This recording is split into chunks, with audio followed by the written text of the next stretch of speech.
Turtle. Yeah. Hey, how we doing? I got a question for you.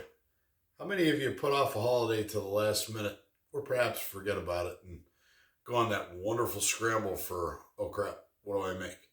Well, I've done the same. I might have a solution for you. And what do we have here? Just shy of 4 pound brisket flat. Can totally save the day on a holiday like ours right now.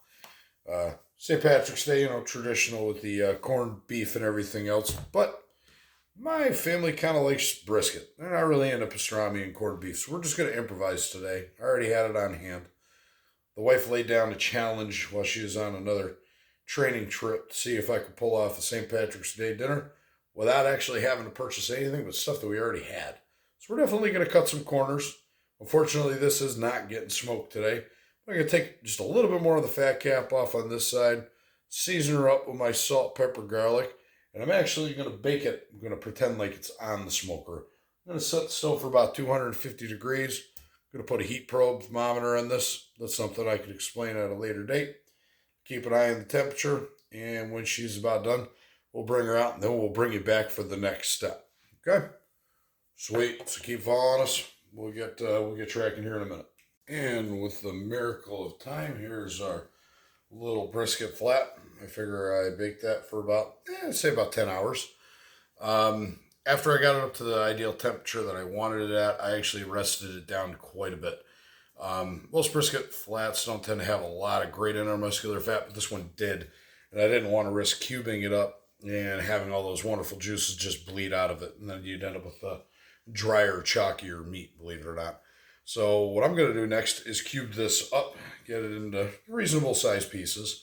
And then I'm going to introduce it to my Dutch oven, which already has 8 cups of beef broth in it, and 2 packages of beefy onion Lipton French onion soup mix.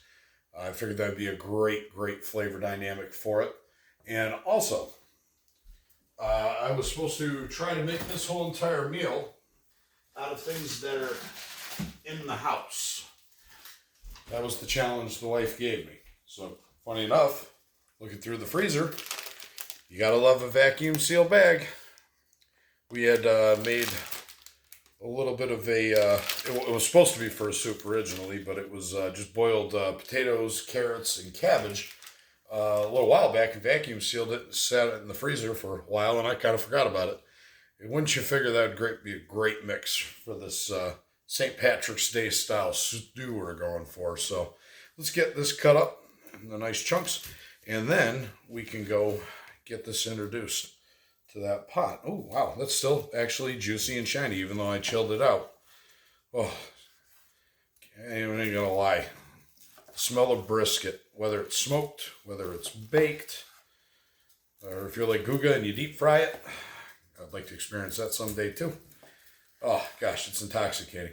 All right, I'm going to get to cutting the rest of this up, get this in the soup, get those vegetables in the soup, and then we're going to change directions a little bit with this. We're going to do something a little bit unique. I had an idea earlier.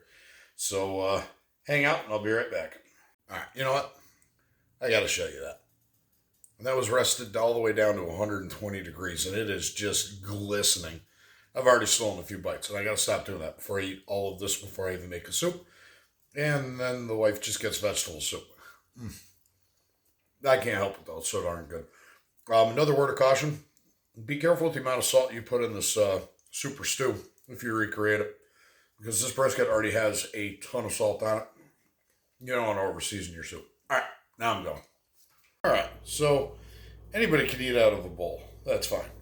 But I think for this one, we are actually going to try to create a bowl that you can eat.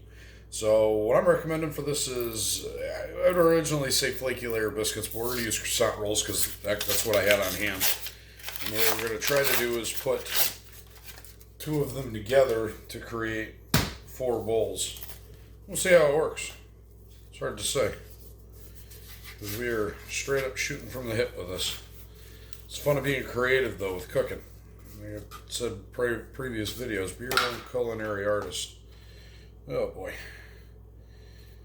These are a wee bit jacked up. I think they got ran over by a car.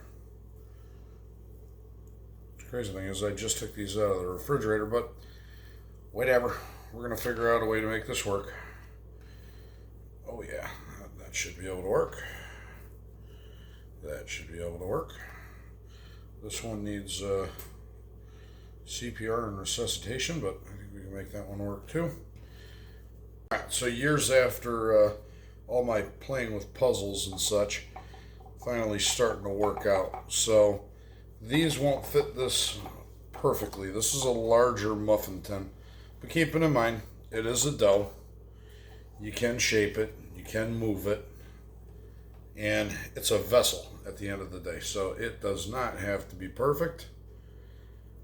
I do want a slight overlap on everything, and any extra dough that I have, we're just going to work it out. These aren't going to be beautiful, but they'll have that nice rustic kind of vibe when they're done. I'm going to bake them at the same temperature we normally bake croissants at. Be about 350 degrees. I'm going to keep an eye on them too, though, just in case. All right. The bowl idea that I had, the edible bowl, did not work out the way I intended it to. And you know what? At the end of the day, that's no big deal. We do have those, a phenomenal soup for the wife tomorrow when she gets out of work. That's a little taster for me. Those cups, just so you can understand what ended up happening, they fluffed up. I probably should have rolled that out. Now, at the end of the day, I don't really consider this a fail. I mean, it still looks nice. And I mean, you could slap some Kerrygold butter on this and just enjoy the heck out of it too. But instead, what I decided to do was just repurpose it all together. And ladies and gentlemen, I bring to you the Reuben slider. I still had a little bit of smoked brisket left from a previous cook, and went right ahead and made a nice little Reuben sauce, and topped it with a little bit of cabbage and a little bit of Swiss cheese sprinkle around it. I don't think that's a bad bite. I feel like that's something I can get behind. Bring a bunch of that to a party, Maybe put the Reuben sauce on last, but I mean, all in all, that's a nice looking bite right there. So, like I said, don't get discouraged if you don't get the result that you want. Think deep and try to think if there's something else you can do with it.